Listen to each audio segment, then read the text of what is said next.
Welcome to Emerging Civil War News. I'm Chris Mikowski, and joining me today is the president of the American Battlefield Trust, David Duncan. David, how are you today? Doing great, Chris. Thank you for having me.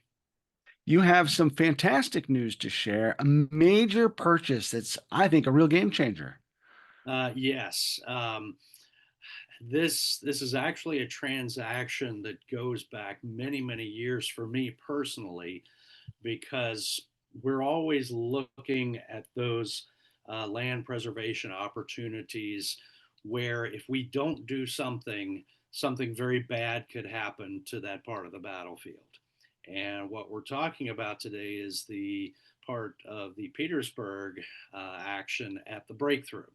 And many years ago, we and our partner organizations saved a very large portion of the Union advance of the breakthrough at Petersburg. But the Confederate positions at the breakthrough were always held by the privately owned Pamplin Foundation as part of the Pamplin Park Museum of the Civil War Soldier in Petersburg.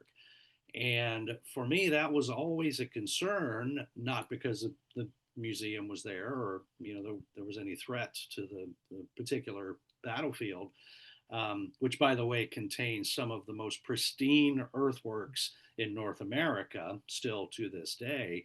But because the land was privately owned, well, in the preservation business, if land is privately owned, that means anything can happen to it, and that anything is usually bad. And so it was always a concern of mine that if something should happen to the museum or the foundation, that property could be sold. And there was no preservation, no easements whatsoever on those earthworks. And if you've been to that part of the world recently, there's a lot of light industrial development that's pressing in on that part of the battlefield. And so that was always a concern of mine in the back of my head. And it's so large that we knew it was going to be expensive. Well, all of those things earlier this year came to be. The owners of the property decided they were looking to sell, and we jumped into action. And it was going to be a property that they wanted to sell for north of $21 million. It would make it the largest private battlefield transaction in the country's history at $21 million, or a little north of that. Shocker, I don't have $21 million. But without getting into too much of the details because of confidentiality, through a combination of Virginia tax credits and through an application to the American Battlefield Protection Program, which is the federal matching grant program that we utilize.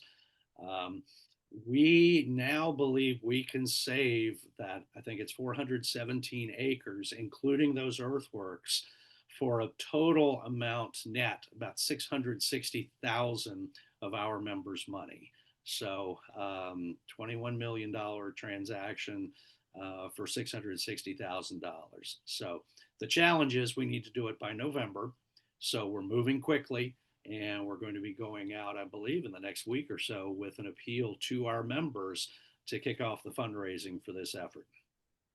Now, combined with what the trust already has in the area, this will bring the holdings to 850 contiguous acres. That is a pretty incredible preservation achievement. Absolutely. And again, when we started this process many, many years ago with the Union Advance portion of the breakthrough, it was that part of the battlefield was heavily timbered, or I'm sorry, was heavily forested.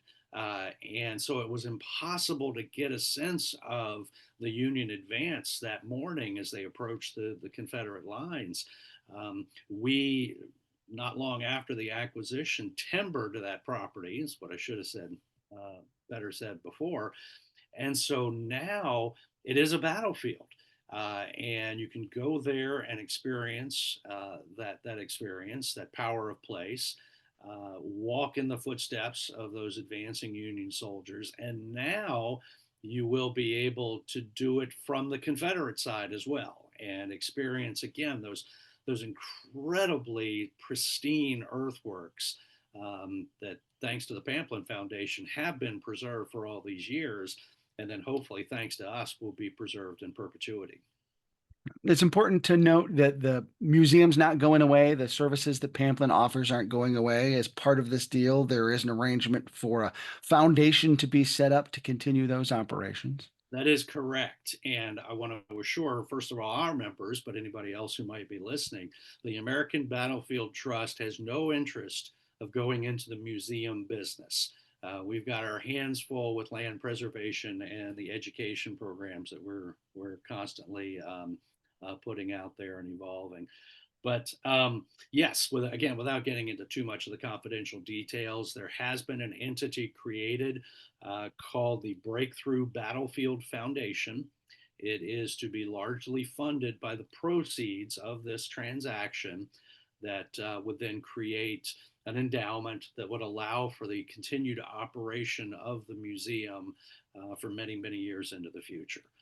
The American Yeah. Battlefield Trust will own the land and the facilities, but it will be completely run and managed by this independent foundation.